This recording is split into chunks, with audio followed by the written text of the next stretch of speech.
আমার থেকে ভালো পুলিশ অফিসার হতে চাইলে তোমাদের কঠিন ট্রেনিং নিতে হবে। সবচেয়ে ইম্পর্টেন্ট ব্যাপার হলো ফটোগ্রাফিক মেমোরি।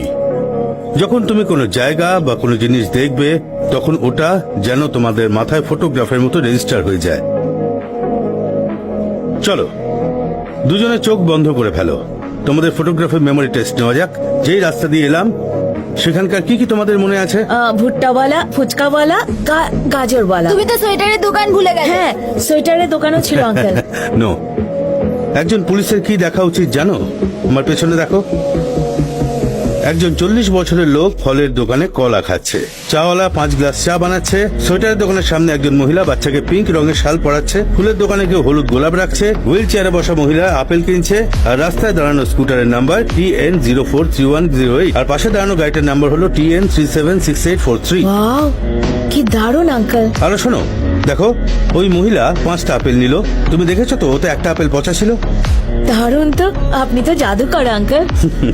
যদি তুমি দর্শক হিসেবে দেখো তাহলে জাদু দেখতে পাবে, কিন্তু যদি তুমি মন দিয়ে পরিশ্রম করে ট্রেনিং করো তাহলে তুমিও জাদুকর হতে পারবে। যখনই কোনো কথা বলবো মন দিয়ে শুনতে হবে, যদি কনসেন্ট্রেট করো তখন তোমরা জাদুকর হতে পারবে। Are you both ready? Ready uncle. Sir, get up কেমন হয়েছে স্যার? গেট আপ তো ঠিক আছে, কিন্তু স্যালিউট মার খেয়ে গেল। Sorry sir. রাজীব আর বন্ধু স্কুল থেকে যে কোনো সময় বাইরে বেরোতে পারে, এমন ভান করো যে তুমি পুলিশ নয়, তুমি একজন পকেট মার। স্যার পকেট মারের মতো আচরণ করো। হ্যাঁ স্যার। যেমন বাস স্ট্যান্ডে পকেট মাররা থাকে, তোমায় শুধু তেমন অ্যাক্টিং করতে হবে। দেখা যাক ওরা দুজন ক্রাইম করার আগে তোমায় আটকাতে পারে কিনা। বাচ্চারা এটা কিভাবে করবে নো, স্যার? তুমি ওদের আন্ডার এস্টিমেট করো না, আমি ওদের ট্রেনিং দিয়েছি। স্যার, রাজীব একজন ব্রাইট স্টুডেন্ট, ও ডাক্তার বা আইটি ইঞ্জিনিয়ার হতে পারে। এই বয়সে কঠিন ট্রেনিং দেওয়ার কি দরকার স্যার? কেন? বুদ্ধিমান বাচ্চাদের শুধু ডাক্তার আর ইঞ্জিনিয়ার হওয়া উচিত? ক্রিমিনালরাও তো দিনে দিনে বুদ্ধিমান হয়ে উঠছে, ওদের ধরার জন্য আমাদের ডিপার্টমেন্টে বুদ্ধিমান লোকের দরকার। Now go, take your position. Go.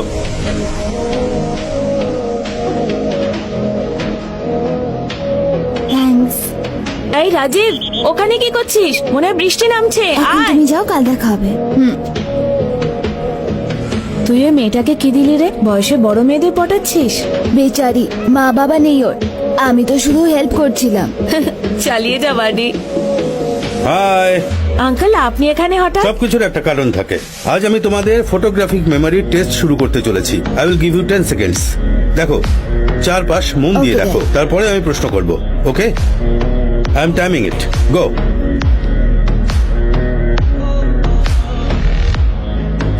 That's it. তোমরা কিছু সাসপিসিয়াস দেখতে পেলে? এখন মনে করো তোমরা কি দেখেছো? মুচিওয়ালার হাতে একটা বড় ছুট ছিল, একজন বিড়ি ফুঁকছিল, বুড়ো লোক ছাতার নিচে দাঁড়িয়েছিল।